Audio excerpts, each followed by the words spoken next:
L'épisode du jour traite d'un sujet qui vous tient à cœur. On en a déjà parlé.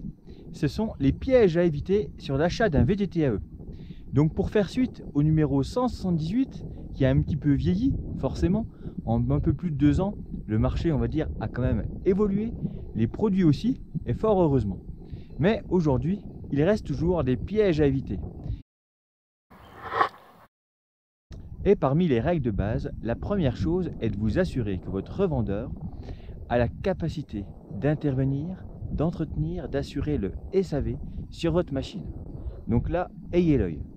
Un magasin, on va dire, averti, fait les formations des marques qu'il vend. Et aujourd'hui, que ce soit Bosch ou Shimano, les deux assurent grave en termes de programme de formation. Et généralement, les gens qui y sont allés, eh bien, ont un gros manuel et connaissent vraiment les produits sur les bouts des doigts.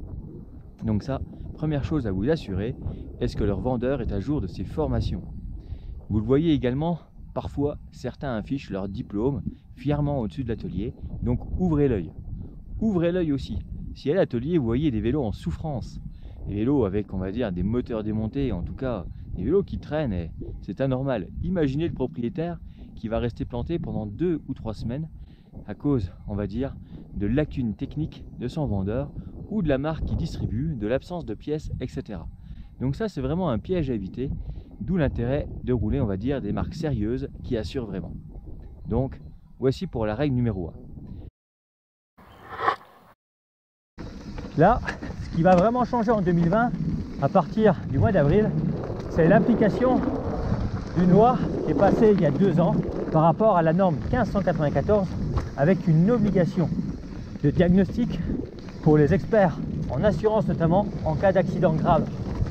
Donc du coup, assurez-vous bien que le vélo que vous achetez porte bien les étiquettes officielles et surtout, vous disposerez bien d'un certificat d'homologation, document non négligeable, puisqu'encore pas mal de communes, communautés de communes ou régions proposent des crédits d'impôt. Un élément important si vous lorgnez sur un tout suspendu, et généralement sur cette chaîne, c'est ce qui vous intéresse, c'est les full suspensions. On parle de vélos avec un budget supérieur, on va dire, ou égal au moins à 4 000 €. Et bien au niveau des suspensions arrière, autant avant vous pouviez compter que sur Shimano pour avoir un point de pivot, une cinématique moderne, digne des vélos contemporains de cross-country utilisés en Coupe du Monde et également d'enduro. Et bien malgré, on va dire, des moteurs compacts, maintenant avec la génération 4 chez Bosch, avec le nouveau CX ou Performance, on a malheureusement encore des marques qui font des points de pivot dignes des années 90. Donc ça, à éviter. La tendance aujourd'hui, c'est tout de même d'avoir des vélos qui consomment moins, avec plutôt un grand plateau, ce que Bosch a fait, à l'instar du Shimano, avec un 34 dents, mais c'est également une voie qui avait été utilisée par les autres motorisations, Yamaha ou Brose. A noter tout de même que Brose a toujours une courroie intérieure qui induit énormément de friction, donc on ne peut pas le mettre dans la même catégorie que les autres. Par contre, le nouveau Bosch ou le Shimano ont cette faculté, au-delà des 25 km/h, de permettre un entraînement facile et donc du coup de moins user le pilote tout en consommant moins de batterie au général. Donc ça, plutôt intéressant. Après, vous concernant, il faut bien définir ce que vous voulez faire avec le vélo. Aujourd'hui, en 2020, vous avez des vélos qui sont totalement fusion en énergie, avec une batterie de 500, voire plus, 650 ou 700, 730 ou pourquoi pas 800, mais totalement figés, sans aucune évolution. Et vous avez des produits sur le marché qui vous sont proposés avec une batterie de 500, mais dans laquelle vous pouvez mettre une batterie beaucoup plus grosse, voire mettre une seconde batterie. Et là, du coup, vous avez une capacité énergétique évolutive.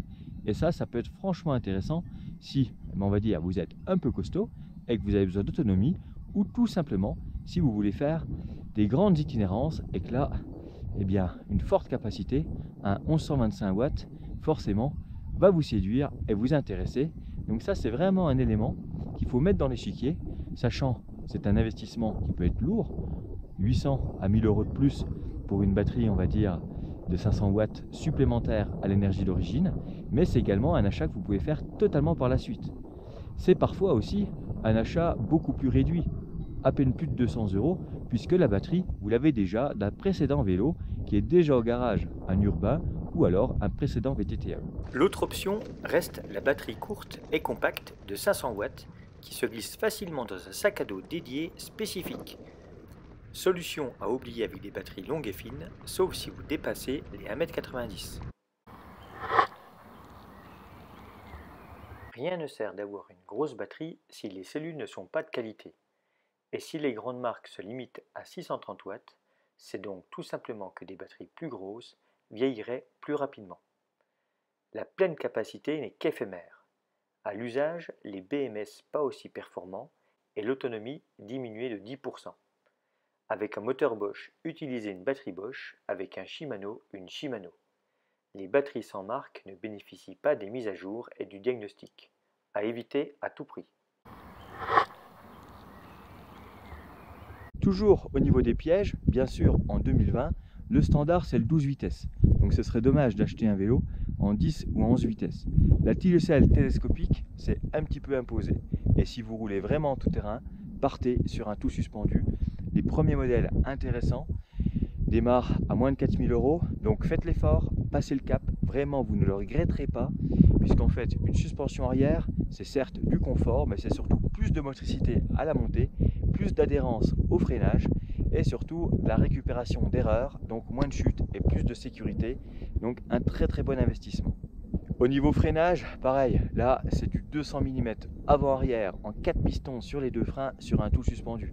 Les vélos avec les économies de bout de chandelle qui sont en disque de 180 à l'arrière ou en simple piston, vous oubliez, on est en 2020. Un autre élément où il faut être vigilant, eh bien, ce sont les faisceaux électriques. Aujourd'hui en 2020, il est intolérable d'avoir un vélo avec, on va dire, un câble de compteur arrière qui peut passer proche du pneu et du coup eh bien, des risques de panne ou encore des faisceaux au guidon qui se promènent. Aujourd'hui avec l'intégration, il existe des solutions chez normalement tout le monde, donc ça c'est vraiment des économies qu'il ne faut plus du tout faire. Pour le train roulant, pourquoi se limiter à un vélo monotaille? Autant opter plutôt pour un vélo versatile, polyvalent pour varier les plaisirs. Évitez tout ce qui est de petites sections haute pression. Rouler en 27 minutes par 2.8 ou 29 par 2.6 est tellement plus agréable en termes de confort, de freinage et de franchissement. Au-delà des roues, veillez à avoir suffisamment de dégagement autour du pneu, surtout à l'arrière, pour pouvoir rouler dans la boue sans que tout se bloque et profiter un max de la neige.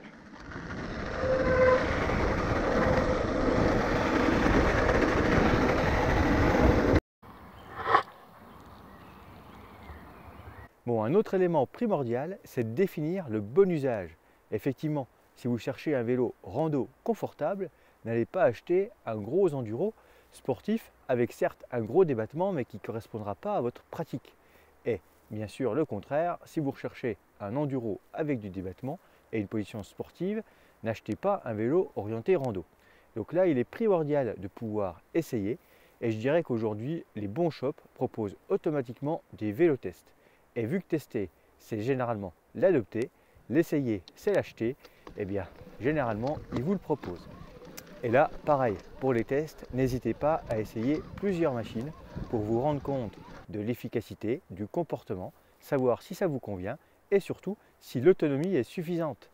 Et aujourd'hui, avec ces vélos en 1125 watts, eh bien, forcément, si vous testez un vélo uniquement avec une batterie de 500 ou 625, vous allez voir qu'on en fait beaucoup moins. Donc du coup, il faut impérativement mettre ça dans votre grille d'évaluation pour définir le bon vélo et surtout le bon vélo pour le bon usage. Bon voilà, c'en est fini pour les conseils. Et bien maintenant, il n'y a plus qu'à profiter de la descente. Et hop là!